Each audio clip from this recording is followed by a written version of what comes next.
இயேசு கிறிஸ்துவின் நாமத்தினாலே இங்க கூடி வந்திருக்கிற ஒவ்வொருவரையும் அன்போடு கூட நான் வாழ்த்துகிறேன். இந்த நாள்ல கூட தேவனுடைய அளவற்ற கிருபையும் தயவும் நம் மேல் இருக்கிறபடியினால அவருடைய சத்தியங்களை நாம் ஒவ்வொரு நாளும் அறிந்து கொண்டிருக்கிறோம். அவர் நம்மை பலப்படுத்தி கொண்டிருக்கிறார். இருளுக்குள்ள இருந்த நம்மை தேவன் வெளிச்சத்திற்கு அவர் கொண்டு வந்திருக்கிறார். அதையெல்லாம் நினைச்சு பார்க்கும்போது எவ்வளவு ஸ்லாக்கியம் பெற்றவர்களாய் நாம் இந்த பூமியில இருக்கிறோம். ஒவ்வொரு நாளும் அவருடைய வார்த்தையில இருக்கக்கூடிய வெளிச்சத்தை தேவன் நமக்கு ஆவியானவர் மூலமாய் நமக்கு கற்றுத் தருகிறார். இந்த நாள்ல கூட ஒரு ஆழமான ஒரு சத்தியத்தை நம்ம கற்றுக்கொண்டிருக்கிறோம். காலையில வந்தவங்களுக்கு மெடிடேஷன் பிரேயர்ல கலந்து கொண்டவங்களுக்கு தெரியும். இந்த சத்தியத்தை நம்ம அறிந்து கொண்டால் மாத்திரமே நம்ம, அதாவது நம்ம சோல்ல இருந்து வாழ்றது, ஆத்துமா 5 சென்சஸ்ல இருந்து வாழ்கிற வாழ்க்கையில இருந்து விடுபட்டு கிறிஸ்துவுக்குள் நாம் யாரா இருக்கிறோம் அப்படிங்கிற இடத்துக்கு நம்ம வருவோம். இப்போ லைட்டா நான் ஒரு சின்ன ஒரு இன்ட்ரோடக்ஷன் மட்டும் காலையில கொடுத்ததை நான் சொல்றேன். ஏன்னா இந்த சத்தியம் மிகப்பெரிய ஒரு சத்தியம். இந்த சத்தியத்தை தெரிஞ்சா நம்ம எப்பொழுதும் பயமில்லாத ஒரு சந்தோஷமான ஒரு வாழ்க்கை நம்ம வாழ முடியும். அப்போ இன்றைக்கு நம்ம பார்க்கிறோம், முதல் ஆதாம், இரண்டாம் ஆதாம். முதல் ஆதாமை தேவன் படைத்தார். பிந்தின ஆதாம் கிறிஸ்து, இயேசு கிறிஸ்துவாய் பிந்தின இரண்டாம் ஆதாமாய் அவர் பூமிக்கு வந்தார். இந்த முதல் ஆதாம் மண்ணானவன், இரண்டாம் ஆதாம் வானத்துக்குரியவர். முதல் ஆதாமை குறித்து 1 கொரிந்தியர் 15 நீங்க வாசித்து பார்த்தீங்கன்னா அந்த வசனங்கள் இருக்கும். நீங்க எடுத்து வாசித்து பாருங்க. மண்ணானவன் எப்படியோ மண்ணானவர்களும் அப்படி இருக்கிறார்கள். வானத்துக்குரியவர் எப்படியோ வானத்துக்குரியவர்களும் அப்படியே இருக்கிறார்கள். அப்ப அது என்ன? மண்ணானவன் எப்படியோ மண்ணானவர்கள் அப்படின்னா என்ன அர்த்தம்? முதல் ஆதாமின் வழி வந்து இன்னமும் கிறிஸ்துவை அறியாதவர்கள். ஒருவேளை கிறிஸ்தவங்களா இருக்கலாம், ஆனா கிறிஸ்துவை அறிந்து கொள்ள வேண்டிய விதத்தில் அறிந்து கொள்ளாத எல்லாருமே எப்படித்தான் இருக்கிறாங்க? மண்ணானவர்களாய்த்தான் இருக்கிறாங்க. ஆனா வானத்துக்குரியவராகிய கிறிஸ்துவை ஏற்றுக்கொண்டவர்கள், கிறிஸ்துவை அறிகிற அறிவில், தேவனை அறிகிற அறிவுல வளர்கிறவங்க, அவங்க வானத்துக்குரியவர்களாய் மாறுகிறார்கள். நம்ம ஏற்கனவே பார்த்தோம், நம்ம இந்த பூமியில இருந்தாலும் நம்ம எங்க இருக்கிறோம்? பரலோகத்திலும் இருக்கிறோம் அப்படின்னு சொல்லி ஏற்கனவே ஒரு மெசேஜ்ல நம்ம சில வசனங்களை நம்ம தியானித்து இருக்கிறோம். அப்போ இன்றைக்கு பூமியில நம்ம இருப்பிடம் பூமியா இருந்தா கூட, நம்ம சரீர பிரகாரமாய் பூமியில் இருந்தா கூட, நம்முடைய குடியிருப்போ எங்க இருக்குது? பரலோகத்தில் இருக்கிறது. நம்முடைய ஸ்பிரிட் அங்கதான் கிறிஸ்துவோடு கூட, கிறிஸ்துவுடன் நம்ம என்ன செய்திருக்கிறோம்? உட்கார்ந்திருக்கிறோம். இப்போ வீழ்ச்சி, ஆதாமினுடைய வீழ்ச்சியில அங்க என்ன நடக்குது? ஆண்டவர் சொல்றாரு, இதை புசிக்கும் நாளில் நீ சாகவே சாவாய். அப்போ லிட்ரலா அங்க சாகவே சாவாய்னா அவனுக்கு பிசிக்கல் டெத் வரல. அவன் அந்த தோட்டத்தை விட்டு உடனடியா அவன் வெளியே போகல. அந்த தோட்டத்துலதான் இருக்கிறான். தேவன் எப்பவும் போலதான் அவனை தேடி வர்றாரு. எல்லாமே அதே மாதிரிதான் இருக்கு.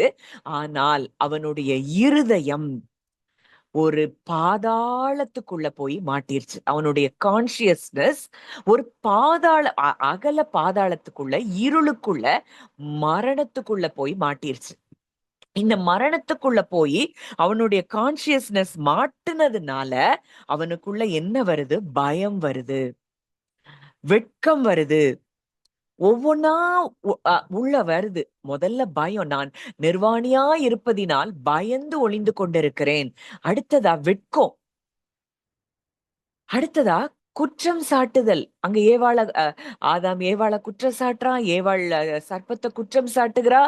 இப்படி ஒரு உயர்ந்த கான்சியஸ்னஸ், ஹையர் லெவல்ல இருந்து அவங்களுடைய கான்சியஸ்னஸ் ஆண்டவர் கூட உலாவி எப்பொழுதும் அவருடைய அன்பை டேஸ்ட் பண்ணி அப்படி ருசி பார்த்து அவ்வளவு சந்தோஷமாய் உலாவி கொண்டிருந்தவர்கள், இவங்க பிசிக்கலா இந்த பூமியில தான் இருக்கிறாங்க. எல்லாம் எதுவுமே மாறல. ஆனால் அவர்களுடைய இருதயம் இருளுக்குள், அந்த அந்த மரணம் என்கிற இருளுக்குள்ள, அந்த பாதாளத்துக்குள்ள, அந்த லோயர் டைமென்ஷனுக்குள்ள போனதுனால அவங்களுக்கு என்ன வருது? பயம் வந்து விட்டது. பயம் வருது, வெட்கம் வருது, குற்ற மனசாட்சி வருது, அடுத்து பொறாம வருது. எல்லாமே ஒன்னொன்னா இந்த முதல் ஆதாமின் வழியாய் மனித குலத்துக்குள்ளே உள்ள வந்தது. இதனாலதான் நம்ம பார்க்கிறோம், அந்த முதலாதாமின் வழி வந்த எல்லாருக்குள்ளயும் இந்த முதலாதாமின் நேச்சர் நமக்குள்ள இருக்கு. இன்னைக்கு நமக்குள்ள நம்ம நினைக்கிறோம், சில குணங்களை நம்மளால விடவே முடியலன்னு நினைக்கிறோம். இதெல்லாம் ஃபர்ஸ்ட் ஆடம்ல இருந்து வந்த நேச்சர். நம்ம மூதாதையர்கள், நம்ம ஃபோர் ஃபாதர்ஸ், நம்ம சொல்றோம் சில பலவீனங்கள் அங்கிருந்து வருது. சில கேரக்டர்ஸ், சிலருடைய அந்த, அதாவது நம்மளுடைய பாடி, அத பிசிக்கலா நம்ம பார்க்கும்போது சில தோற்றம் கூட அப்படியே நம்மளுடைய தாய் தகப்பன மாதிரி, தாத்தா பாட்டி மாதிரி எல்லாம் நம்ம இருக்கிறோம். அதே போல இந்த நேச்சர், அம்மாவோ அப்பாவோ இல்ல தாத்தாவோ பாட்டியோ இல்ல அதுக்கு மூதாதையர்கிட்ட என்ன குணம் இருந்ததோ அந்த பிள்ளைகளிடத்திலயோ அந்த கிராண்ட் சில்ட்ரன் கிட்டயோ அந்த குணங்கள் வெளிப்படுகிறது. காரணம் என்னன்னா, இது பிளட் லைன்ல அப்படியே கலந்துட்டு.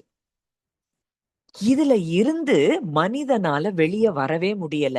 அவன் எப்பவுமே தேவனை அறிய முடியாத இருளுக்குள்ள முழு மனுக்குலமும் போயிருச்சு.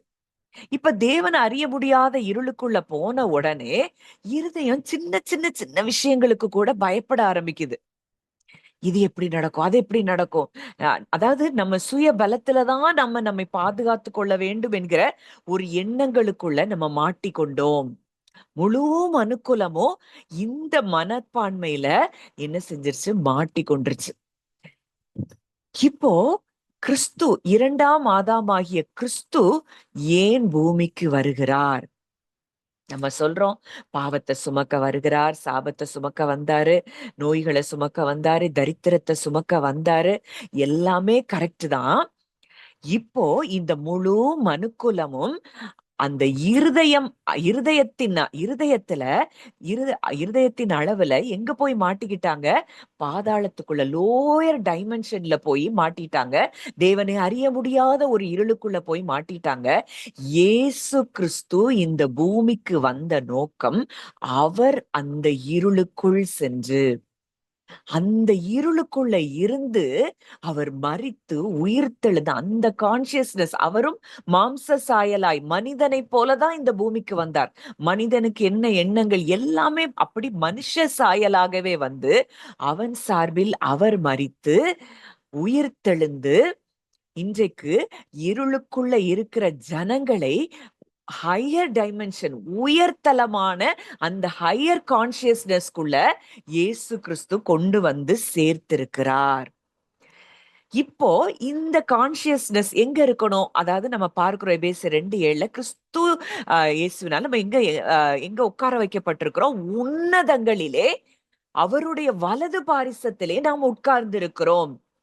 இப்போ இந்த பாதாளத்துல இருந்த நம்மளுடைய கான்சியஸ்னஸ் எங்க போகணும்? பரலோகத்துக்குள்ள. அவர் பக்கத்துல உட்கார்ந்து இருக்கிற இடத்துக்கு நம்ம இருதயம் எப்பொழுது வருகிறதோ, நம்ம மணிக்கணக்கா ஜெபிக்கலாம், ஃபாஸ்டிங் இருக்கலாம், என்ன வேணாலும் பண்ணலாம், முட்டி முட்டி அழலாம், ஒன்றிற்கும் பிரயோஜனம் இல்லை. நம்ம இருதயம் எப்போ அந்த ஹையர் டைமென்ஷனுக்குள்ள அந்த கான்சியஸ்னஸ்ல ரீச் ஆகுதோ, நாம் கிறிஸ்துவை போல வாழ ஆரம்பிப்போம். அவர் நமக்கு எல்லாத்தையும், அவருடைய சமாதானத்தை கொடுத்துட்டேங்கிறாரு. உங்கள் சந்தோஷம் நிறைவா இருக்கும்படி இவைகளை உங்களுக்கு சொல்லுகிறேன், என்னுடைய சந்தோஷம் உங்களில் நிலைத்திருக்கும்படிக்கு இப்படி இத சொல்றேன். அப்போ அவருடைய சந்தோஷத்தை கொடுத்திருக்கிறாரு, அவருடைய சமாதானத்தை கொடுத்திருக்கிறாரு.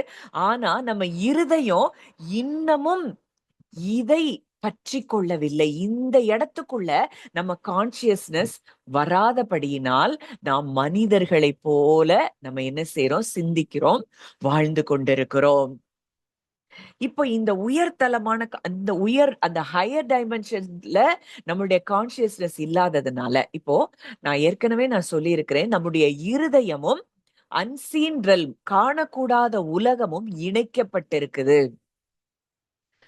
இந்த இருதயத்துல எதை விசுவாசிக்கிறோம்? அதனாலதான் இயேசு சொல்றாரு, உன் விசுவாசத்தின்படி உனக்கு ஆக கடவது,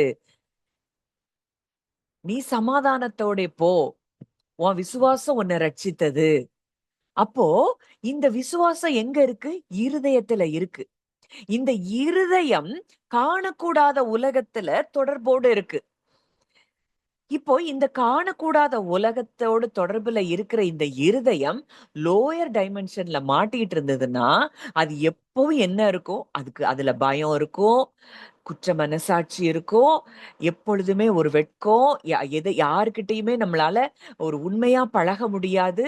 நம்ம வெளியில நல்லவங்களா நடிச்சாலும் உள்ளுக்குள்ள நமக்குள்ள பொறாமை, பெருமை, கோபம், கசப்பு இது எல்லாம் இருக்கும். அப்போ இந்த பயம், அதாவது இது இது எல்லாத்துக்கும் ரூட் எதா பார்க்கிறோம்னா பயமாய் பார்க்கிறோம். தேவனை அறிய முடியாத இருள் தான் அங்க பயத்தை வெளிப்படுத்துகிறது. அப்ப இந்த அறிய முடியாத இருளுக்குள்ள போனா நம்ம இருதயம் இந்த காணக்கூடாத இந்த டைமென்ஷன்ல கனெக்ட் ஆகி இருக்கிறதுனால இங்க என்னெல்லாம் இருக்கோ அதெல்லாம் நம்ம வாழ்க்கையில நடக்க ஆரம்பிக்குது. புரிஞ்சிருக்கும்னு நினைக்கிறேன். எல்லாருக்கும் புரியுதா? நம்ம காணக்கூடாத உலகத்துல நம்ம எதனோடு கூட தொடர்புல இருக்கிறோமோ அததான் நம்ம வாழ்க்கையில நாம் பெற்றுக்கொள்ளுவோம். இப்போ இயேசு கிறிஸ்து கிருபையினாலே விசுவாசத்தை கொண்டு ரட்சிக்கப்பட்டீர்கள், இது உங்களால் உண்டானது அல்ல, இது தேவனுடைய ஈவு அப்படின்னு சொல்றாரு. அப்ப இந்த விசுவாசமும் தேவனுடைய ஈவா இருக்குது. இந்த விசுவாசத்தை அவர் எதற்காக நமக்கு கொடுத்திருக்கிறார் அப்படின்னா, இந்த நம்மளுடைய எண்ணங்கள், இருதயம் அப்படியே அந்த பாதாளத்துல போய் சிக்கி கொண்டு இருக்கிற அந்த இருதயத்தை அந்த உயர்த்த அந்த ஹையர் டைமென்ஷன்ல கிறிஸ்து வீற்றிருக்கிற இடத்துல கொண்டு நம்மளுடைய கான்சியஸ்னஸ் அங்கே கொண்டு வைக்கும்படியாய் நமக்கு விசுவாசம் கொடுக்கப்பட்டிருக்கிறது. ஒரே நாள்ல இது வராது. அவரை தியானிக்க தியானிக்க அவரை அறிய அறிய அறிய அறிய நம்ம எங்க போவோம்? அந்த இடத்துக்கு நம்ம கான்சியஸ்னஸ் போகும். அந்த இடத்துக்கு நம்ம கான்சியஸ்னஸ் வந்துருச்சு அப்படின்னா என்ன நடக்கும்னா, நம்ம சும்மா நினைக்கிறது நடக்கும், நம்ம பேசுறது நடக்கும். ஏன்னா நம்ம இருதயம் அந்த டைமென்ஷன்ல தொடர்புக்கு வந்துட்டு. நம்ம பார்க்கிறோம், எபேசியர் வாசிக்கலாம். எபேசியர் 1வது அதிகாரம் 3, 4. 3வது வசனமும் 4வது வசனமும். தம்முடைய கர்த்தராகிய இயேசு கிறிஸ்துவின் பிதாவாகிய தேவனுக்கு ஸ்தோத்திரம். அவர் கிறிஸ்துவுக்குள் உன்னதங்களில் ஆவிக்குரிய சகல ஆசீர்வாதத்தினாலும் நம்மை ஆசீர்வதித்திருக்கிறார். தமக்கு முன்பாக நாம் அன்பில் பரிசுத்தம் உள்ளவர்களும் குற்றமில்லாதவருமாய் இருப்பதற்கு அவர் உலக தோற்றத்துக்கு முன்னே கிறிஸ்துவுக்குள் நம்மை தெரிந்து கொண்டபடியே. போதும். இங்க சொல்லப்பட்டிருக்கு, உன்னதங்களில் ஆவிக்குரிய சகல ஆசீர்வாதத்தினாலும் நம்மை ஆசீர்வதித்து இருக்கிறார். He has already blessed us. அப்போ நம்ம இருதயம் அந்த உன்னதத்துல அந்த கான்சியஸ்னஸ் அங்க இருக்கும். நம்ம ஆவி இன்னைக்கு அவரோடு கூட நம்முடைய ஆவியும் தேவனுடைய ஆவியும் இன்றைக்கு ஒன்றாய் கலந்துருச்சு. ஆனா நம்ம ஆத்மாவில இருக்கக்கூடிய இந்த இருதயத்தின் இந்த கான்சியஸ்னஸ்குள்ளதான் மனசாட்சி இருக்குது. இதை எல்லாவற்றையும் கிறிஸ்து டீல் பண்ணியிருக்கிறாரு. கிறிஸ்துவினுடைய மரணத்துல இந்த காரியங்கள் எல்லாவற்றையும் அவர் டீல் பண்ணி நம்மளை அவரோடு கூட உட்கார வைக்கப்பட்டிருக்கிற அந்த இடத்துக்கு அவர் நம்மளை கொண்டு போயிருக்கிறாரு. இப்ப நம்ம பார்க்கிறோம், உன்னதங்களிலே ஆவிக்குரிய அத்தனை ஆசீர்வாதங்களினாலும் அவர் நம்மை ஆசீர்வதித்து இருக்கிறார்னா நம்மளுடைய கான்சியஸ்னஸ் தான் அந்த இடத்துக்கு போகணும். அந்த இடத்துக்கு நம்ம போயிட்டோம்னா நம்மளுக்கு பிளெஸிங்ஸ பத்தி நம்ம கவலையே பட வேண்டியதில்லை. அதெல்லாம் தன்னால நமக்கு நடக்கும். இதனாலதான் இயேசு சொல்றாரு, முதலாவது தேவனுடைய ராஜ்யத்தையும் அவருடைய நீதியும் தேடுங்கள், அப்பொழுது இவைகள் எல்லாம் உங்களுக்கு கூட கொடுக்கப்படும். இது தன்னாலே கிடைக்கும். இந்த தேவனுடைய ராஜ்யம் எங்க இருக்கு? நம்ம இருதயத்துல இருக்கு. அவர் சொல்றாரு, தேவனுடைய ராஜ்யம் அங்க வருது, அங்க இருக்கு, இங்க இருக்குன்னு சொல்றாங்க. இல்ல, அந்த தேவனுடைய ராஜ்யம் உங்களிடத்தில் வந்திருக்கிறதே. நமக்குள்ள இருக்கக்கூடிய இந்த தேவனுடைய ராஜ்யத்துக்குள்ள நம்ம போகணும் அப்படின்னா நம்முடைய கான்சியஸ்னஸ் ஹையர் லெவலுக்கு, கிறிஸ்து வீற்றிருக்கிற இடத்தில் உள்ள மேலானவைகளை நாம் நாடும் போது, நம்ம இருதயம் அங்க கனெக்ட் ஆகும் போது நமக்குரிய அத்தனை ஆசீர்வாதங்களையும் நாம் சுதந்திரித்துக் கொள்ளுகிறோம். இன்னும் நம்ம கான்சியஸ்னஸ் லோயர் லெவல்ல இருக்கும்னா, இது அப்படி இருக்கு, அது இப்படி இருக்கு, இந்த வியாதி இப்படி இருக்கு, இது சுகமாகல, இல்ல இந்த பிரச்சனை இப்படி இருக்கு, நாளைக்கு என்ன நடக்கும், நாளான்னைக்கு என்ன நடக்கும், இதெல்லாம் முதல் ஆதாமின் வழி வந்தவர்கள் மூலமாய் முதல் ஆதாமின் வழி வந்த நமக்கு இந்த இடத்துலதான் நம்ம எல்லாருமே இருந்தோம். ஜென்ம சரீரம் முந்தினது, ஆவிக்குரிய சரீரம் பிந்தினது. அப்ப இந்த ஜென்ம சரீரத்துல இருந்துதான் நம்ம என்ன செய்யறோம், வாழ ஆரம்பிக்கிறோம். ஆனா கிறிஸ்துவை ஏற்றுக்கொண்ட பிறகு, கிறிஸ்துவுக்குள் நம்ம பார்க்கிறோம். இந்த வசனம் 4வது வசனத்துல அவர் உலக தோற்றத்துக்கு முன்னே கிறிஸ்துவுக்குள் நம்மை தெரிந்து கொண்டபடியே. நம்ம ஆதாமினுடைய வீழ்ச்சியினால நம்ம எங்கேயோ போகல. நம்ம எங்க இருக்கிறோம், இன்றைக்கு உன்னதத்திலே அவரோடு கூட நாம் அமர்ந்திருக்கிறோம், உட்கார்ந்திருக்கிறோம். கிறிஸ்துவுக்குள்ள உலக தோற்றத்துக்கு முன்னதாகவே நாம் அவருக்குள் தான் இருக்கிறோம். உலகமே தோன்றல, நாம் அவருக்குள்ள இருக்கிறோம். நம்ம சரீரமா இந்த பூமிக்குள்ளேயே வரல, ஆனா அப்பவே நம்ம அவருக்குள்ளதான் இருக்கிறோம். ஆனால் இந்த மனுக்குலம் முழுவதும் ஆதாமின் மூலமாய் முழு மனுக்குலமும் விழுந்து போனதினாலே நம்ம எங்க போயிட்டோம், பாதாளத்துக்குள்ள. நம்ம கான்சியஸ்னஸ் பாதாளத்துக்குள்ள போனபடியினால நம்ம என்ன செய்யறோம், மனுஷனை போல சிந்தித்து வாழ ஆரம்பிக்கிறோம். அந்த கிறிஸ்துவின் சிந்தை இல்லாதபடி, கிறிஸ்துவை அறியாதவர்கள் எப்படி இருக்கிறாங்களோ அப்படிப்பட்ட சிந்தையில தான் இன்னைக்கும் இவ்வளோ தூரம் அவர் கிறிஸ்து நமக்காக எல்லாவற்றையும் செய்து முடித்தா கூட இன்னும் நம்ம கான்சியஸ்னஸ் அந்த இடத்துக்கு வரல. காரணம் என்னன்னா, இந்த சத்தியத்தை இன்னும் நம்ம சரியாக அறியவில்லை. சபையும் அறிந்து கொள்ள வேண்டிய விதத்துல அறியல. இப்போ இந்த உயர் ரகமான இந்த ஹையர் டைமென்ஷன் கான்சியஸ்னஸ்ல நம்ம வந்துட்டோம்னா, நம்ம இருதயத்துல என்ன இருக்கிறோம், அந்த ஆவியின் கனிகள் நம்மளிடத்துல வெளிப்பட ஆரம்பிக்கும். அன்பு, சந்தோஷம், சமாதானம், நீடிய பொறுமை, தயவு, நற்குணம், விசுவாசம், சாந்தம், இச்சை அடக்கம், இது எல்லாம் நமக்குள்ள கனிகளாய் வெளிப்பட ஆரம்பிக்கும். இந்த லோயர் டைமென்ஷன்ல இருக்கிற வரைக்கும் நமக்குள்ள என்ன இருக்கும், கசப்பு, கோபம், வெறுப்பு.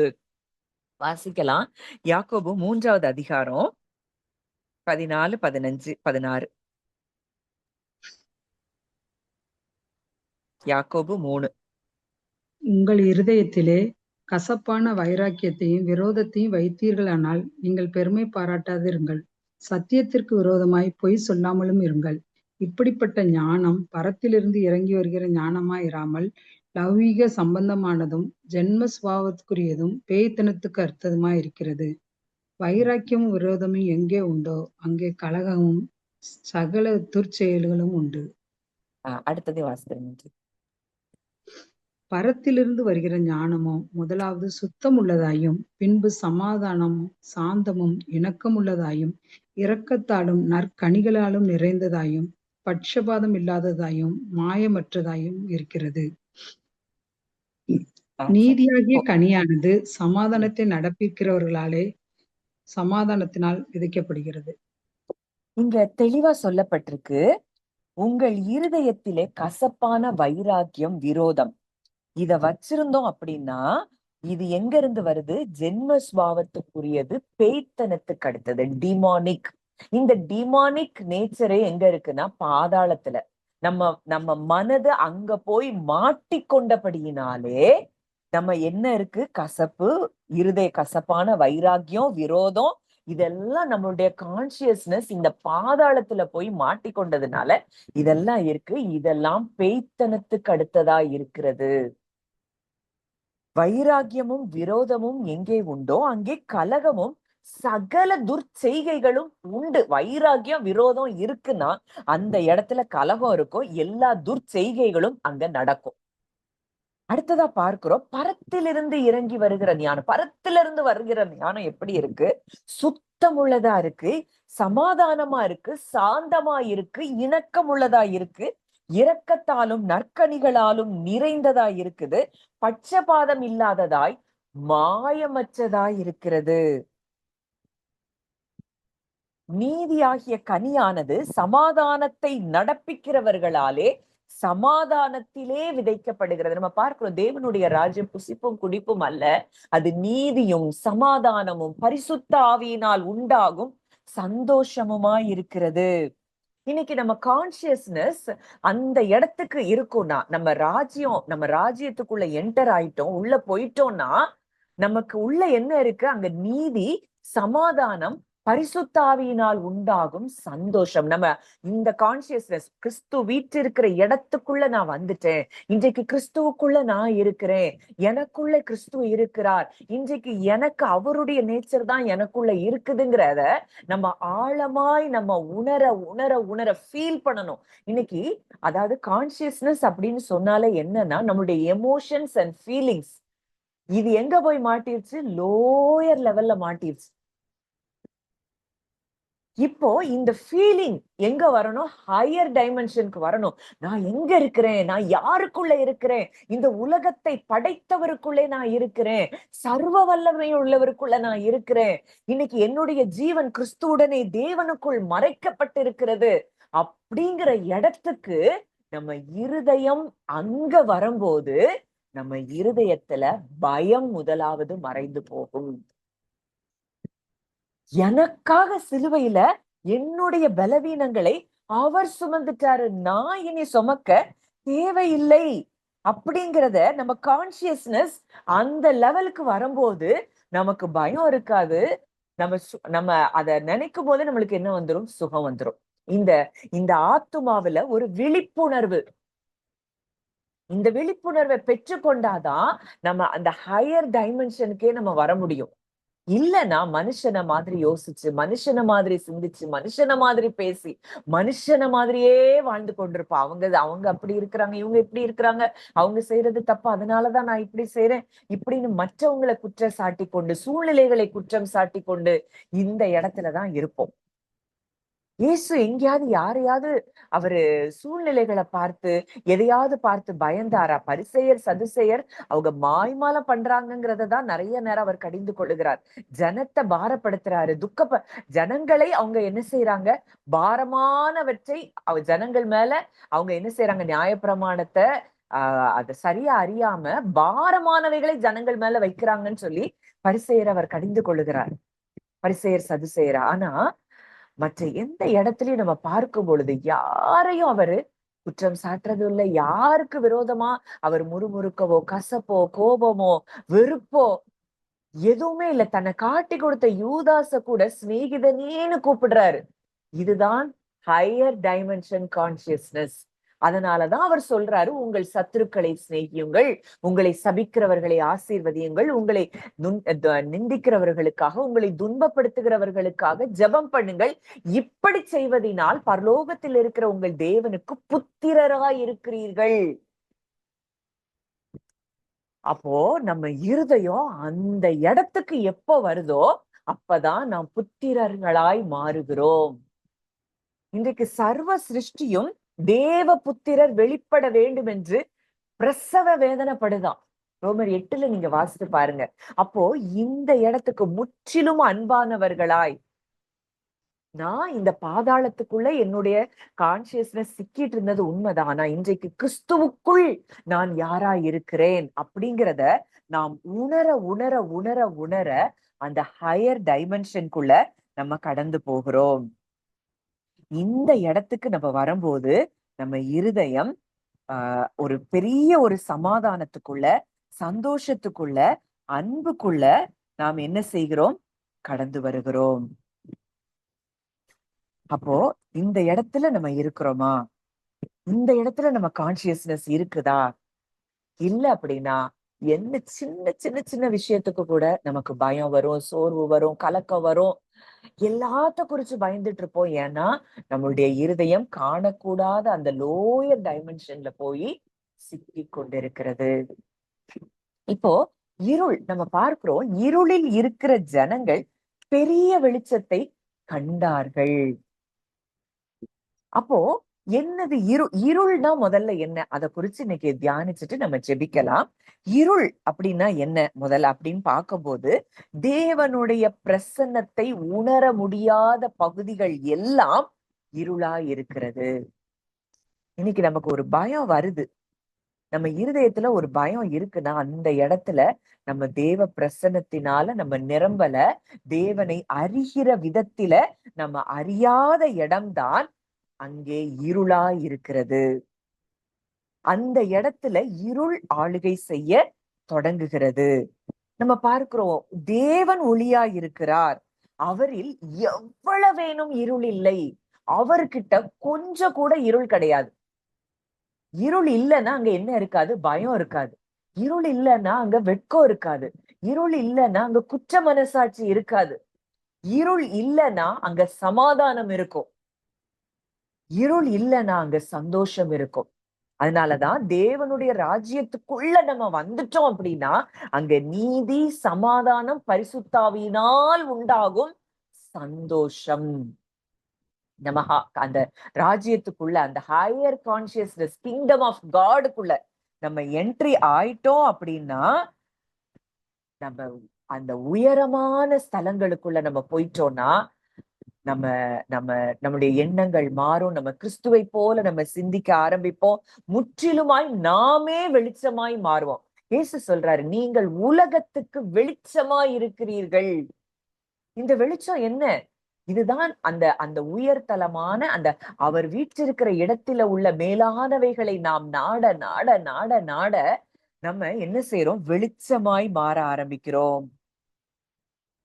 இந்த வெளிச்சமாய் நம்ம மாறும்போது உலகத்துல நம் மூலமாய் உலகத்தின் இருள் நீங்கி போகிறதை நாம் பார்க்க முடியும். இப்போ நம்ம பார்க்கிறோம் அந்த இருள் அப்படின்னா அடுத்ததா நம்ம சொல்றது தேவனை அறிந்து கொள்ள முடியாத விதத்துல அறிந்து கொள்ளாத இடத்துல நம்ம இருதயம் கடந்து போறோம். இப்ப ஆதாமுக்கு என்ன நடந்தது? தேவன் எப்பவும் போலதான் அங்க வர்றாரு அவனை சந்திக்க. ஆனா அவன் மனது எங்க போயிருச்சு?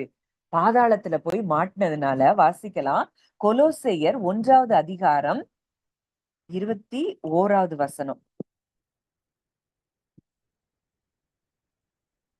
கொலோசையர் 1:21.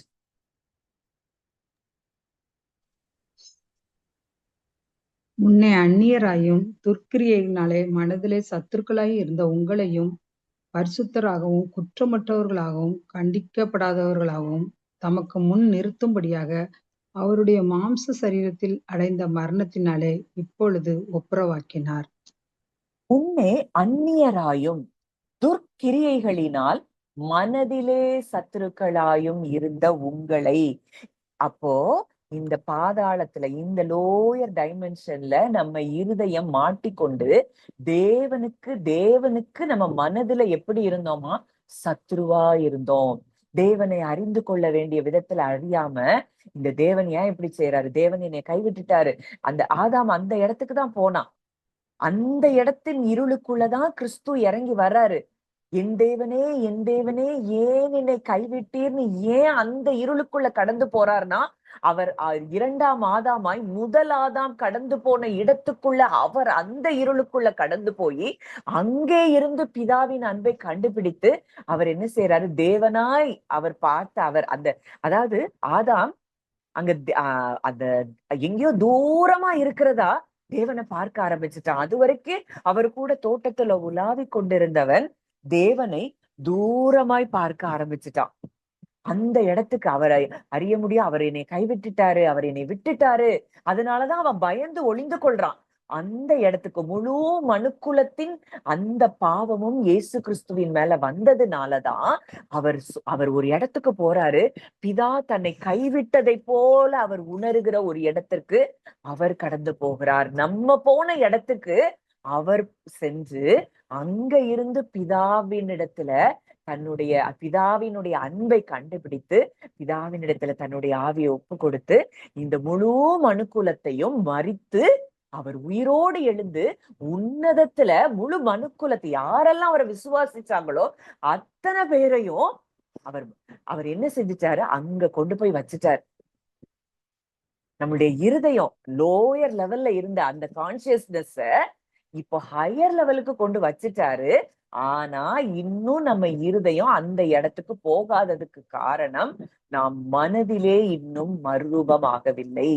வசனம் சொல்லுது, ரோமர் 12ல பாக்குறோம், நீங்கள் இப்பிரபஞ்சத்திற்கு ஒத்த வேஷம் தெரியாமல் தேவனுடைய நன்மையும் பரிபூரணமுமான சித்தமும் இன்னதென்று பகுத்தறியத்தக்கதாக உங்கள் மனம் புதிதாகிறதினாலே மறுரூபமாகுங்கள். அப்போ தேவனுடைய நன்மை பரிபூரணமான சித்தம், இத பகுத்தறியணுமா, இத டிசர்ன் பண்ணணும். அப்போ அவர் சொல்றாரு, உன்னதத்துல நான் உன்னைய சகல ஆவிக்குரிய ஆசீர்வாதத்தினாலும் உன்னை ஆசீர்வதித்திருக்கிறேன். உன்னுடைய வியாதிகளை நான் சுமந்துட்டேன், உன்னுடைய தரித்திரத்தை நான் சுமந்துட்டேன், உன்னுடைய பாவங்களையும் சாபங்களையும் நான் சுமந்துட்டேன். இந்த இடத்துல அவர் சுமந்ததை, அவர் என்னெல்லாம் சிலுவையில செய்து முடித்தாரோ, அவர் நம்ம மேல எதெல்லாம் நம்மள பிளஸ் பண்ணி இருக்கிறோம், ஆபிரகாமின் அத்தனை ஆசீர்வாதங்களினாலும் நம்மை ஆசீர்வதித்திருக்கிறார். அப்போ அவர் பிளஸ் பண்ணதை நம்ம ஃபீல் பண்ண முடியல, இன்னும் அது இல்ல இது இல்லைன்னு நம்ம குறைவானதை நினைச்சே நம்ம புலம்பிட்டு இருக்கிறோம். வசனம் சொல்லுது, நிறைவானது வரும்போது குறைவானது ஒளிந்து போகும். அந்த தேவன் அன்பையும் அவரை பற்றி அறிகிற அறிவையும் நம்ம டீப்பரா அறிய அறிய அறிய அறிய அந்த ஹையர் டைமென்ஷனுக்குள்ள நம்மளுடைய கான்சியஸ்னஸ் அந்த உயரமான இடத்துக்குள்ள கடந்து போகுது. அததான் சொல்றேன், நம்ம இருதயம் அந்த காணக்கூடாத உலகத்துல எந்த டைமென்ஷன்ல இணைக்கப்பட்டிருக்கோ அந்த டைமென்ஷன்ல இருந்துதான் நாம் பதில்களை பெற்றுக்கொள்ளுகிறோம். யோபு சொல்றாரு, நான் பயந்த காரியம் எனக்கு நேரிட்டது. உத்தமன் தான், சன்மார்க்கன் தான், தேவனுக்கு முன்னாடி நீதிமான் தான், ஆனா அவன் இருதயம் நித்தமும் பயந்து கொண்டு இருக்கு. அப்போ அந்த பயத்தின் விளைவாய் அவன் பிசாசுக்கு வேலியை திறந்து கொடுக்கிறான். ஐம்புலன்கள் சொல்லுகிற காரியம், தேவன் எவ்வளவு நல்லவர்ங்கிறத பார்க்காம தான் எதையாவது செஞ்சுதான் தேவன் தன்னை நேசிக்க வைக்க முடியும், தன் பிள்ளைகளை அவர் பாதுகாப்பார் அப்படிங்கிறத தன்னுடைய சுய கிரியைகளினால அவர் என்ன செய்கிறார், செய்து கொண்டே இருக்கிறார். ஆனா அதே இது தாவீதை பார்க்கும்போது அப்படியே சப்மிட் பண்ணிடுறாரு. அங்க தேவ கிருபை தாவீதின் மேல இருக்கிறத நம்ம பார்க்கிறோம். அப்போ இன்றைக்கு நம்முடைய சிந்தையும் எண்ணங்களும் எங்க இருக்கு? அங்க யோபு அவர் சொல்றாரு, பயந்த காரியம் நேரிட்டது. நம்ம வேதத்துல எத்தனையோ பரிசுத்தவான்களை பாக்குறோம், விசுவாசிக்கிறாங்க, நடந்துருது. அண்ணாள பாக்குறோம், அந்த வார்த்தையை விசுவாசிச்சுட்டு போறா, அவள் துக்க முகமா இருக்கவில்லை, அவள் மிகப்பெரிய தீர்க்கதரிசி அவள் பெற்றெடுத்ததை பார்க்கிறோம். ஆபிரகாம பார்க்கிறோம், தாவீத பார்க்கிறோம், தானியேல பார்க்கிறோம். ஏன்னா அவங்க இருதயம் ஒருவேளை இந்த அந்த கிறிஸ்துவின் வராத நாட்களுக்கு முன்னதாகவே அவங்க இருதயம் ஹையர் லெவல்ல அந்த கான்சியஸ்னஸ்ல இருக்கு. அதனால அவங்க அங்க இருந்து அற்புதங்களையும் அதிசயங்களையும் பெற்றுக்கொள்ளுகிறார்கள். இன்னைக்கு நம்ம கான்சியஸ்னஸ நம்ம எங்க வைத்திருக்கிறோம்? இத தெரிஞ்சா மட்டும்தான் நம்ம இந்த கிறிஸ்துவின் சிந்தையில நாம் வளர முடியும். இத தெரியலன்னா நமக்கு மனுஷங்களை போல கோபம், மனுஷங்களை போல கசப்பு, மனுஷங்களை போல மன்னியாத தன்மை, இது எல்லாம் இருக்கும். இது இருக்கிறதுனால என்ன நடக்கு அப்படின்னா, நாம் பிசாசுக்கு என்ன செய்யறோம்? வாசலை திறந்து கொடுக்கிறோம். வசனம் சொல்லுது, பிசாசுக்கு இடம் கொடாமலும் இருங்கள். எபேசியர் 4ல பாக்குறோம், 1 பேதுரு 5ல பார்க்கிறோம், பிசாசின் தந்திரங்களுக்கு எதிர்த்து நிற்க திராணி உள்ளவர்களாகி பிசாசுக்கு எதிர்த்து நில்லுங்கள். சூரியன் அஸ்தமிக்கும் முன் உங்கள் எரிச்சல் தனிய கடவது, பிசாசுக்கு இடம் கொடாமலும் இருங்கள். இந்த பிசாசுங்கிறத எங்கன்னா லோயர் டைமென்ஷன்ல நம்ம மைண்ட் மாட்டி இருந்துச்சுன்னா அங்க பிசாசின் செயல் நிச்சயமாய் இருக்கும். 5 புலன்கள் 5 சென்சஸ்ல நம்ம வாழ்ந்துட்டு இருந்தோம். நான் ஸ்பிரிட், நம்ம இன்னைக்கு காலையில உள்ள மெசேஜ கண்டிப்பா கேளுங்க, இன்னும் ஆழமா அது புரிய ஆரம்பிக்கும். இந்த 5 புலன்கள்ல இருந்து நம்ம வாழ்ந்து கொண்டிருந்தோம்னா நம்ம லோயர் டைமென்ஷன்ல தான் நம்ம இருக்கிறோம். ஐயோ, அவங்களுக்கு அப்படி நடந்தது, இவங்களுக்கு இப்படி நடந்தது, அங்க இப்படி நடக்குது, இவங்க இதை சொன்னாங்க, எதனால இது எனக்கு வந்துருமோ, இந்த கிளைமேட்ல இப்படி வருது, இப்படி எல்லாமே நம்ம காலகாலமாய் நம்ம இருதயத்துல பல அரண்கள், பொய்கள் எல்லாம் இருக்கு. நம்ம இருதயம் இந்த அரண்கள் நம்ம இருதயத்துல இருக்கிறதுனால, நம்ம லோயர் டைமென்ஷன்ல மாட்டிட்டு இருக்கிறதுனால இதெல்லாம் ஈஸியா நமக்கு வந்துருது. உடனே என்ன செய்யறோம், என்ன சொல்றோம், நான் நினைச்சேன் அதே மாதிரி வந்துருச்சு. சிலர் என்ன சொல்றோம், ஆண்டவர் எச்சரிப்பு கொடுத்தாரு அப்படின்லாம் சிலர் நேரம் சொல்றோம். அத எனக்கு ஆண்டவர் காட்டுனாரு, அதேபடி நடந்துருச்சு. இதெல்லாம் காரணம் என்னன்னா, நம்ம அவனுக்கு இடம் திறந்து கொடுக்கிறோம், அவன் சொல்றத நம்புறோம். அது என்ன நடக்கு, நீ விசுவாசித்தபடியே உனக்கு ஆக கடவுதுன்ன மாதிரி அந்த டைமென்ஷன்ல இருந்து நம்ம பல காரியங்களை நம் வாழ்க்கையில் பெற்றுக்கொள்ளுகிறோம். அப்போ இன்றைக்கு இந்த இடத்துல இருந்து முதல்ல நம்ம விடுதலை ஆகும். நம்ம இருதயத்தை முற்றிலுமா, இன்னும் நான் இத பத்தி தான் தொடர்ந்து நான் எடுக்கணும்னு நான் நினைக்கிறேன். ஏன்னா நம்ம இதுல இருந்து விடுதலை ஆனாதான் தேவ புத்திரர்களாய் நாம் மாற முடியும். அடுத்ததா நம்ம பார்க்கிறோம், அதாவது இந்த டார்க்னஸ், இருள் அப்படின்னா அது பிசிக்கலா சொல்லப்படுறது இல்ல, ஸ்பிரிச்சுவலா.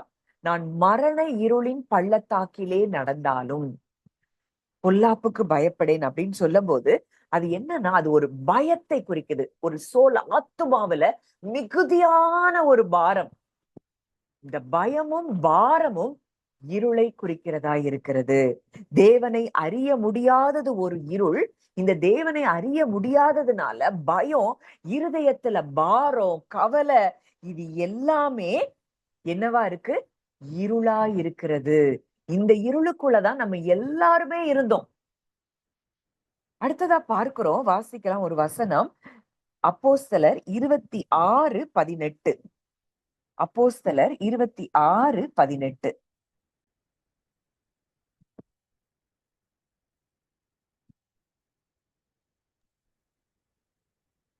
அவர்கள் என்னை பற்றும் விசுவாசத்தினாலே பாவ மன்னிப்பையும் பரிசுத்தமாக்கப்பட்டதற்குரிய சுதந்திரத்தையும் பெற்றுக்கொள்ளும்படியாக அவர்கள் இருளை விட்டு ஒளியினிடத்திற்கும் சாத்தானுடைய அதிகாரத்தை விட்டு தேவனிடத்துக்கு திரும்பும்படிக்கு நீ அவர்களுடைய கண்களை திறக்கும் பொருட்டு இப்பொழுது உன்னை அவர்களிடத்தில் அனுப்புகிறேன் என்றார்.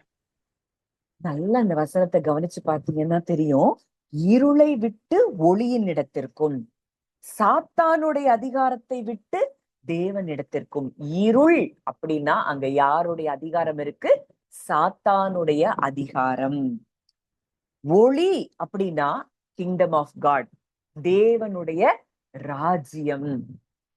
இன்னைக்கு இந்த இருளுக்குள்ள, சாத்தானுடைய அதிகாரத்துக்குள்ள நம்ம இருந்தோம். நம்ம அந்த ஆதாமினுடைய நேச்சர்லயே நம்ம வாழ்ந்துட்டு இருந்தோம்னா அங்கே அவன் நம்மை ஆளுகை செய்து கொண்டிருக்கிறான். அவனுடைய அதிகாரத்துக்கு கீழே நம்ம இருக்கும்போது நம்ம வாழ்க்கையில என்ன நடக்குது, அவன்கிட்ட இருந்து பல காரியங்களை நெகட்டிவானதை நம்ம பெற்று கொண்டிருக்கிறோம்.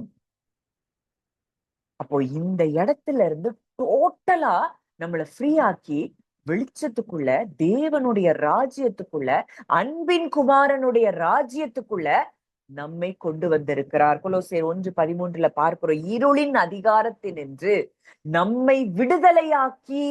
கிறிஸ்து வந்த நோக்கமே நம்ம இருதயம் ஒரு பாதாளத்துல, அந்த மரணத்துல, அந்த இருளுக்குள்ள சிக்கி கொண்டிருந்த நம்முடைய இருதயத்தை அவர் என்ன செஞ்சிட்டாரு, விடுதலையாக்கி அன்பின் குமாரனுடைய ராஜ்யத்திற்கு உட்படுத்தி இருக்கிறார். இது புரிஞ்சாதான் பைபிளே, நம்ம புதிய ஏற்பாடு பவுல் எழுதின காரியங்கள் எல்லாமே நமக்கு புரிய ஆரம்பிக்கும். அப்போ இன்னைக்கு வசனம் தெளிவா சொல்லுது, இருளை விட்டு ஒளியின் இடத்திற்கும் சாத்தானுடைய அதிகாரத்தை விட்டு தேவனிடத்திற்கு திருப்பும்படிக்கு நீ அவர்களுடைய கண்களை திறக்கும்படிக்கு. இப்போ இந்த பாதாளத்துக்குள்ள போய் சிக்கிட்டு இருக்கிறவங்க கண்கள் எல்லாம், மனக்கண்கள் இருளா இருக்கிறது. அதனாலதான் எபேசியர் 1 பார்க்கிறோம், அவரை அறிந்து கொள்ளும்படிக்கு பிரகாசம் உள்ள மனக்கண்கள். இப்போ இந்த இந்த இருளுக்குள்ள அவங்க இருக்கிறபடியினாலே அவங்க அவங்க மனது எப்படி இருக்கு, குருட்டாட்டத்தில் இருக்கிறது. அவங்க தேவனை அறிய முடியாத இடத்துக்குள்ள அவங்க கடந்து சென்றிருக்கிறாங்க. அப்போ இந்த இடத்துல தேவன் நம்மை, நாமும் அந்த இடத்துலதான் இருந்தோம், அந்த இடத்துக்குள்ள அவர் வந்து நம்மை உன்னதத்துல அவரோடு கூட உட்கார வைத்திருக்கிறார். இந்த இருளுக்குள்ள இருக்கும்போது நமக்கு என்ன இருக்கும்? நமக்கு ஒரு குழப்பமான மனநிலை தான் இருக்கும். தெளிந்த புத்தி இருக்காது. நம்ம 1 பேதுரு 5ல வாசித்து பார்க்கும்போது, தெளிந்த புத்தி உள்ளவர்களாயிருங்கள், விழித்திருங்கள். ஏனெனில் பிசாசானவன் கெர்ச்சிக்கிற சிங்கம் போல எவனை விழுங்கலாமோ என்று வகை தேடி சுற்றித் திரிகிறான். அந்த இருளுக்குள்ள இருந்தோம்னா நமக்கு தெளிந்த புத்தி இருக்காது. எப்பவுமே ஒரு கிளாரிட்டி இல்லாம தான் அலைஞ்சு கொண்டிருப்போம். 2 தீமோத்தேயு 1:7ல பார்க்கிறோம். தேவன் நமக்கு பயமுள்ள ஆவியை கொடாமல் பலமும் அன்பும் தெளிந்த புத்தியும் உள்ள ஆவியையே கொடுத்திருக்கிறார். அப்ப இந்த பயமுள்ள ஆவி எங்க இருக்கு? அந்த இருளுக்குள்ள, அந்த பாதாளத்துக்குள்ள நம்ம இருதயம் அந்த இடத்துல இருக்கும்னா நம்ம பயந்து கொண்டேதான் இருப்போம். நம்ம நம்ம இருதயம் ஹையர் லெவலுக்கு வந்துட்டுனா என் தேவன் இருக்கிறார், என் அப்பா இருக்கிறார், இந்த ஆவியானவர் நம்ம கூட சாட்சி கொடுத்துட்டே இருப்பாரு. நீ தேவனுக்கு பிள்ளையா இருக்கிற, இந்த உலகத்தை படைத்த சர்வ வல்லமையுள்ள தேவனுக்கு பிள்ளையா இருக்கிற, நீ என்ன ஜெபிக்கிறியோ, நீ எதை விரும்புறியோ அதை உன் அப்பா கொடுப்பார் அப்படின்னு நம்மளை பலப்படுத்தி நம்ம எப்பொழுதும் தைரியமாய் இருக்க பண்ணுவார். அப்போ இந்த இடத்துக்கு நம்ம வரும்படியாகத்தான் கிறிஸ்து இந்த பூமிக்கு வந்தார். இருளில் இருக்கிற ஜனங்கள் பெரிய வெளிச்சத்தை கண்டார்கள். இது எங்க இருள் இருக்கு? நம்ம மனதின் இருள், நம்ம இருதயம். அந்த இடத்துல இருந்து அங்க இருந்து நம்மளை விடுதலையாக்கி உயர் ஸ்தலங்களில நம்மை கொண்டு வந்து அவர் அமரச் செய்திருக்கிறார். இதை நீங்க நல்லா தியானித்து பாருங்க. இன்னைக்கு ஒருவேளை இது நிறைய பேருக்கு புதுசாதான் இருக்கும் இந்த சத்தியம். நீங்க இத இத திருப்பி திருப்பி நீங்க பைபிளை இனிமே வாசிக்கும் போது பல காரியங்கள் உங்களுக்கு புதிதாய் தோன்றும். நிறைய ரெவலேஷன்ஸ் உங்களுக்கு கிடைக்கும். இது இந்த இடத்துல நம்ம ஹார்ட் வரும்போது நம்ம பார்க்கிறோம், அந்த ஆதி அப்போஸ்தலர்கள்லாம் அவங்க சும்மா சப்பானி பிறவி, சப்பானிகளையும் பிறவி, குருடரையும் அவங்க சுகமாக்குகிற விதமெல்லாம் நம்ம பார்க்கும் பொழுது அவங்க கான்சியஸ்னஸ் ஹையர் லெவலுக்கு ஷிஃப்ட் ஆயிருச்சு. அது வரைக்கும் லோயர் லெவல்ல இருந்தது பேதுருவுடைய கான்சியஸ்னஸ், எல்லாருடைய கான்சியஸ்னஸ். பேதுருவை பார்த்து ஆண்டவர் கடிந்து கொள்கிறார், அப்பாலே போ சாத்தானே, நீ மனுஷனுக்கு ஏற்றவைகளை சிந்திக்கிறாய். இப்ப மாதிரி மனுஷனுக்கு ஏற்றவைகளை சிந்தித்தால் பின்பாக சாத்தான் நிற்கிறான். முதலாதாம் படி நம்ம செயல்பட்டோம்னாலே நமக்கு பின்பாக சத்ருவின் செயல் இருக்கிறது. அதனாலதான் முந்தின மனுஷன், அந்த பழைய மனுஷனை நாம் என்ன செய்யணுமா? களைந்து போட்டு உள்ளான மனிதனில, உள்ளான ஆவியில புதிதான ஆவி உள்ளவர்கள் ஆகி, உள்ளான மனிதன் நாளுக்கு நாள் வல்லமையாய் பலப்படுவதற்காகத்தான் விசுவாசத்தை தேவன் தந்திருக்கிறார். அந்த உயரமான இடத்துல நான் இருக்கிறேன், என்னையோ என் குடும்பத்தையோ ஒன்றும் அணுக முடியாது. அந்த ஜீவ வார்த்தையாகிய கிறிஸ்துவுக்குள் நான் இருக்கிறேன், சத்தியம் உள்ளவருக்குள் நான் இருக்கிறேன்.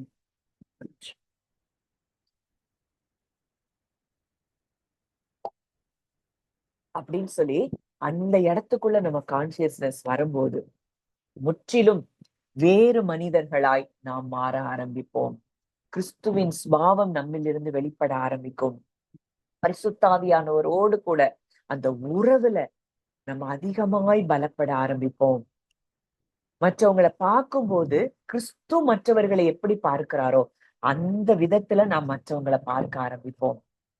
இப்படிப்பட்ட தேவ புத்திரர்கள் வெளிப்படும்படியாகத்தான் சர்வ சிருஷ்டியும் ஏங்கி தவித்து கொண்டிருக்கிறது. இன்னைக்கு நீங்களும் நானும் இந்த சத்தியத்தை நமக்கு ஆண்டவர் அறிய வச்சிருக்கிறாரு அப்படின்னா நம்ம இந்த இடத்துக்கு வர வேண்டும் என்பதுதான் தேவனுடைய விருப்பமா இருக்கிறது.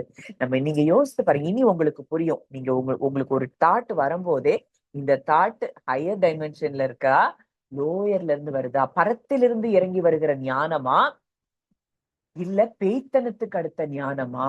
பேய்த்தனத்துக்கு அடுத்த ஞானத்துல இருந்து செயல்பட்டோம்னா அங்கே சாத்தானின் அதிகாரம் செயல்படுகிறது. பிசாசுக்கு நாம் இடம் கொடுக்கிறோம். ஐம்புலன்கள்ல நம்ம செயல்பட்டோம்னா எபேசியர் 5:14 நம்ம காலையில தியானித்தோம். தூங்குகிற நீ மரித்தோரை விட்டு எழுந்திரு, அப்பொழுது கிறிஸ்து உன்னை பிரகாசிப்பிப்பார். இந்த மரித்த நிலைமையில இருக்கிறவங்க யாரு? இந்த 5 சென்சஸ்ல இருக்கிறவங்க. டெட் ஸ்டேட், அவங்க ஆத்மா விழிப்புணர்வே அடையாத நிலையில இருக்கு, மரணம் அடைந்த நிலைமையில இருக்கு. இந்த இடத்துல இருந்து நம்ம உயரமான அந்த ஸ்தலத்துக்கு தேவன் நம்மை கொண்டு வந்திருக்கிறார். உயர் ரகமான எண்ணங்களை உடையவர்களாய், தேவ ரகமான எண்ணங்களை உடையவர்களாய் நாம் மாற ஆரம்பிக்கிறோம். இன்னைக்கு நிச்சயமா நான் விசுவாசிக்கிறேன், உங்க ஒவ்வொரு இருதயத்திலையும் இது பதிக்கப்பட்டிருக்கும். இந்த சத்தியம் உங்களுக்கு புரிஞ்சிருக்கும் நம்புறேன். ஏன்னா இது புரியலைன்னா என்கிட்ட நீங்க என்ன டவுட்ஸ்னாலும் நீங்க எனக்கு தனியா நீங்க கேட்கலாம், இல்ல இப்ப கூட கேட்கலாம். நம்ம இத புரிந்தால் மாத்திரமே நம்ம மற்றவங்களுக்கு ஆசீர்வாதமாய் மாற முடியும், உலகத்துக்கு வெளிச்சமாய் மாற முடியும். அநேகரை இருளில் இருக்கிறவங்களை வெளிச்சத்துக்கு நாம் கொண்டு வர முடியும். கர்த்தர் இந்த வார்த்தைகளின்படி நம்ம ஒவ்வொருவரையும் நம்மை பலப்படுத்தி, ஆவியில நம்ம பலனடைந்து உன்னதத்துல அவரோடு கூட உட்கார்ந்து இருக்கிற இடத்தையே நம்ம தியானிக்க தியானிக்க, இதுக்காக தான் நம்ம மெடிடேஷன். இந்த மெடிடேஷன் எதுக்காக? இந்த மெடிடேஷன் என்ன பண்ணுதுன்னா, நமக்குள்ள நம்ம போய் நம்ம எந்த இடத்துல இருக்கிறோம் அப்படிங்கிறத நம்ம கண்டுபிடிச்சு நம்ம உயரமான இடத்திற்கு நம்மை கொண்டு போய் சேர்க்க உதவி செய்கிறது தான் இந்த ஆழ்ந்த தியானம். வசனம் சொல்லுது, நீங்கள் அமர்ந்திருந்து be still and know that I am God. நானே தேவன் என்று அறிந்து கொள்ளுங்கள். அவர் அறிந்து கொள்ளுகிற இடத்துக்கு வருகிறதற்காகத்தான் நமக்கு மெடிடேஷனை நமக்கு ஆண்டவர் கற்றுக் கொடுத்திருக்கிறார்.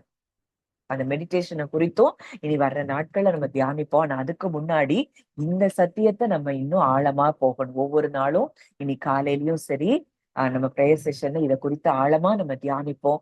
கர்த்தர் நம்ம ஒவ்வொருவரையும் அந்த வெளிச்சத்துக்குள்ள பூரணமாய், விசுவாசத்தின் மேல விசுவாசம், பலத்தின் மேல பலன், அந்த இடத்துக்குள்ள நம்ம கொண்டு வருகிறாருங்கிறதுல சந்தேகப்படலை. ஏன்னா இந்த சத்தியத்தை கற்றுக் கொடுக்கிறார், இந்த ஆவியானவர் நமக்கு கற்றுக் கொடுக்கிறார்னா நிச்சயம் நம்ம எல்லாரும் அந்த இடத்தை அடைவோம். தேங்க்யூ.